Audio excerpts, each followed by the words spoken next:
Micro teaching में सबसे पहली स्किल है skill of introducing a lesson. हम अपने लेसन की कैसे शुरुआत करें। जैसा कि बोला भी गया है कि teaching is not everybody's cup of T, teaching is a skill. तो इसी स्किल के अंतर्गत हम आज पहली स्किल को सीखने जा रहे हैं, skill of introducing a lesson. Micro teaching skill number 1, ये क्या होती है आइए जानें। Skill of introducing involves establishing rapport with the learners, promoting their attention and exposing them to essential content. Learning a new lesson is influenced by the process in which the lesson is introduced. हम कैसे अपने lesson की शुरुआत करने जा रहे हैं, ये बहुत ज्यादा डिपेंड करता है कि उस लेसन को आगे बच्चे कैसे सीखेंगे। अगर बच्चे का इंटरेस्ट शुरुआत में ही उसी टॉपिक में हो गया तो वो टॉपिक उसको आसान लगने लगता है। इसलिए हमारी किसी भी लेसन की शुरुआत बहुत ही प्रभावशाली और अच्छे तरीके से होनी चाहिए ताकि हम अध्यापक लोग अपने स्टूडेंट्स का ध्यान आकर्षित कर पाएं। इसमें बहुत सारे कंपोनेंट्स होते हैं, 6 कंपोनेंट्स हम इस इंट्रोड्यूसिंग स्किल्स में कवर करेंगे। सबसे पहला कंपोनेंट है maximum utilization of previous knowledge of peoples of the subject. कि किसी भी सब्जेक्ट का लेसन हो, उसके प्रीवियस नॉलेज कितना है बच्चों को, उसको हमने मैक्सिमम यूटिलाइज करना है। मैक्सिमम यूटिलाइज करते समय हमने बच्चों को एंगेज भी करना है और बच्चों को इन्वॉल्व करना है साथ में टीचिंग लर्निंग प्रोसेस में। सबसे पहले जनरल अवेयरनेस, कि उस टॉपिक के प्रति बच्चों का सामान्य ज्ञान कितना है, कितना बच्चे जानते हैं पहले। उसके बाद devices and techniques of exploring, कि कौन कौन से डिवाइसेस और टेक्निक्स हैं जिनको हम एक्सप्लोर कर सकते हैं इस लेसन को पढ़ाने के लिए, या बच्चे किन किन तरीकों से समझ सकते हैं।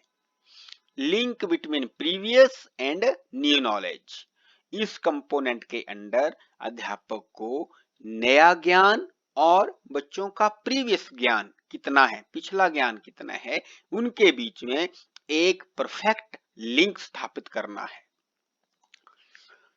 क्रिएटिंग सिचुएशंस, या अध्यापक को कोई ऐसी सिचुएशन क्रिएट करनी होती है जिस सिचुएशन में वो आगे अपने टॉपिक को पढ़ाना चाहता है।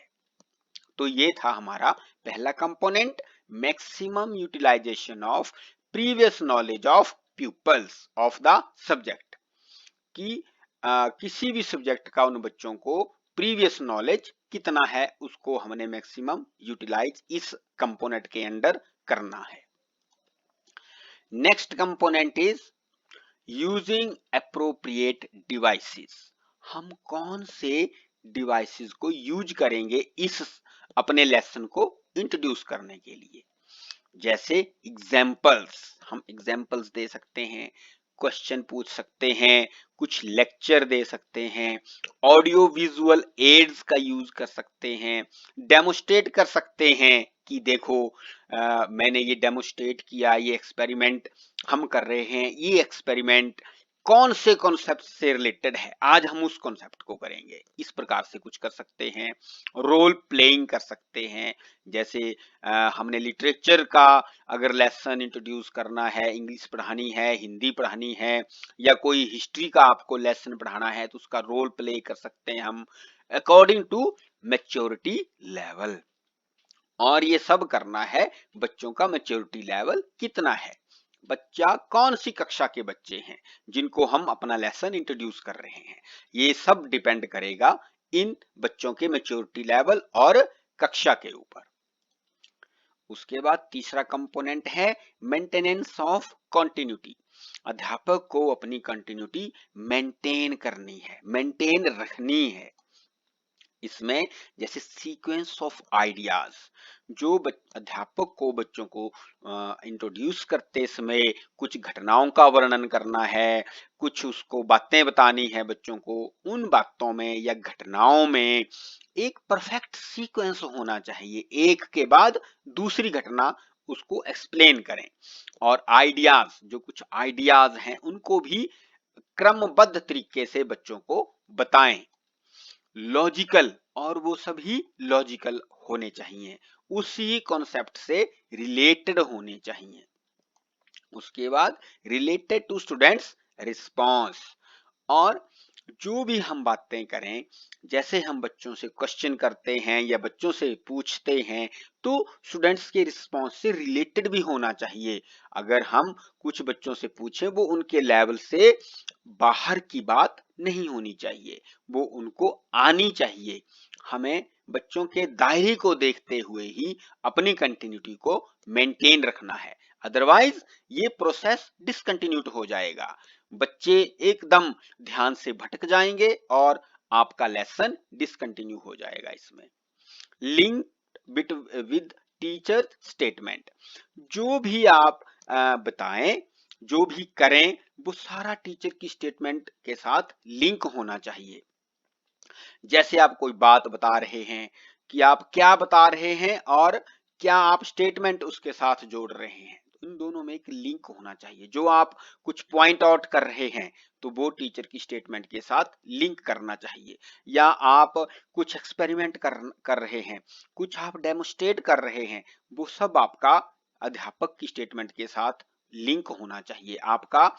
और वो एक्सपेरिमेंट जो भी आप करवा रहे हैं, उस एक्सपेरिमेंट के बाहर आपने बिल्कुल नहीं भटकना है। आपने एकदम अपने एक्सपेरिमेंट और पिन पॉइंट अपने कॉन्सेप्ट ओरिएंट में ही रहना है, कॉन्सेप्ट में ही रहना है, कॉन्सेप्ट के बाहर बिल्कुल नहीं जाना। इसके बाद रेलिवेंसी ऑफ वर्बल एंड और नॉन वर्बल बिहेवियर, जैसे आप कुछ बच्चों को इंट्रोड्यूस कर रहे हैं, कुछ बताने जा रहे हैं, तो कुछ आप बोल के करेंगे और कुछ आप नॉन वर्बल बिहेवियर से भी करेंगे, कुछ जेस्चर्स करेंगे। तो उन दोनों में एक रेलिवेंसी होनी चाहिए। जैसे टेस्टिंग प्रीवियस नॉलेज को टेस्ट कर रहे हैं, तो आप किस प्रकार के प्रश्न कर रहे हैं, आपका वर्बल बिहेवियर कैसा है और नॉन वर्बल बिहेवियर कैसा है, ये एकदम से रेलिवेंट होना चाहिए। यूटिलाइजिंग पास्ट एक्सपीरियंसेस, जो बच्चों के पुराने एक्सपीरियंसेस होते हैं, क्योंकि जाहिर सी बात है किसी भी क्लास को आप जब पढ़ा रहे होते हैं तो पिछले कॉन्सेप्ट से या पिछले लेसन से नेक्स्ट लेसन में कंटिन्यू करते हैं। तो बच्चे अवश्य ही पहले कुछ जान गए होते हैं और उनकी नोन नॉलेज को हमने अननोन की ओर ले जाना है। तो उनके जो पास्ट एक्सपीरियंसेस है उनको यूटिलाइज करना है, ताकि वो भी बच्चों को रिफ्रेश रहे एक्सपीरियंसेस, और उन एक्सपीरियंसेस के साथ हम नए कॉन्सेप्ट को आगे इंट्रोड्यूस करें। इस्टेब्लिशिंग रैपोर्ट, आपको बच्चों को बिल्कुल डराना नहीं है, बच्चों को ऐसे पढ़ाना है कि जैसे बच्चे बिल्कुल free of any fear, free of any tension आपके साथ क्लास में जुड़े रहें। उनको कोई झिझक नहीं होनी चाहिए कि हम प्रश्न कैसे करें, या हमारे से प्रश्न पूछा गया है तो अगर हमने गलत आंसर दे दिया तो हमें पता नहीं टीचर क्या बोलेगा या क्या पता नहीं कैसा व्यवहार करेंगे। तो इस प्रकार का अच्छा रेपो आपके साथ स्टूडेंट्स का होना चाहिए, ताकि आपकी टीचिंग एकदम इफेक्टिव हो और कॉन्सेप्ट ओरिएंटेड हो, और उस सब का एकदम से बच्चों को फॉलो अप मिले, एकदम से बच्चे उसको ग्रहण करें, एकदम से बच्चे उसको पिकअप करें। Pinpoint aim of lesson, ये मैंने आपको पहले भी बोला कि अपने लेसन से बिल्कुल नहीं भटकना, एकदम अपने लेसन से इर्द गिर्द ही बातें करनी है। कुछ अध्यापक आप लोगों ने देखा होगा कि कॉन्सेप्ट वो कहीं का पढ़ा रहे होते हैं और एग्जाम्पल वो किसी दूसरी सिचुएशन का दे रहे होते हैं, उन दोनों में कोई लिंक ही नहीं बनता। तो ऐसा बिल्कुल ना करें, अपने लेसन को इंट्रोड्यूस करते समय केवल पिन पॉइंट रहें कि मेरे लेसन का एम क्या है, मैंने पढ़ाना क्या है। मैंने कैसे इसको इंट्रोड्यूस करना, उसके ऊपर ही अपना फोकस बना के रखें। उसके बाद need and importance of lesson, जो आप पढ़ाने जा रहे हैं लेसन, उसकी जरूरत क्या है बच्चों को, उसकी इंपॉर्टेंस क्या है, आवश्यकता क्या है उसकी। तो ये सब आप बातें ध्यान में रखते हुए रेलिवेंसी ऑफ नॉन वर्बल और नॉन बिहेवियर करें। रेलिवेंसी ऑफ वर्बल और नॉन वर्बल बिहेवियर आपने इन्हीं बातों को ध्यान में रखते हुए करना है।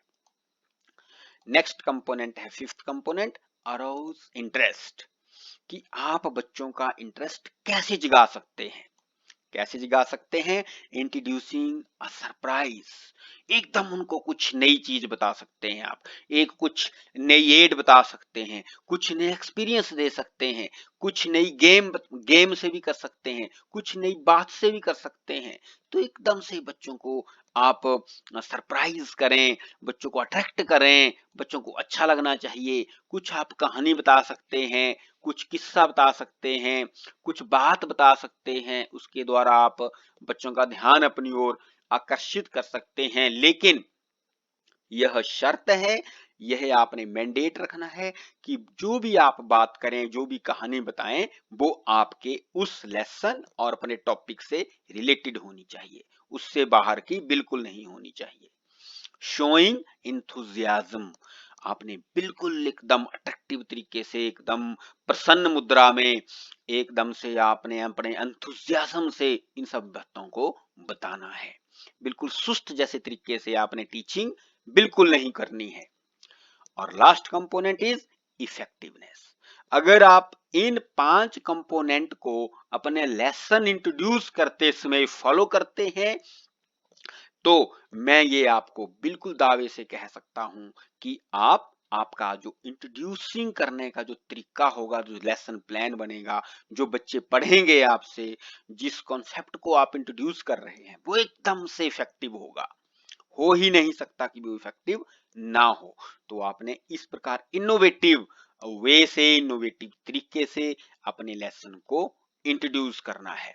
तो ये थी आज हमारी skill of introducing A lesson. कोई भी लेसन आप इंट्रोड्यूस करें, उसमें आपने इन कंपोनेंट का ध्यान रखना है। धन्यवाद।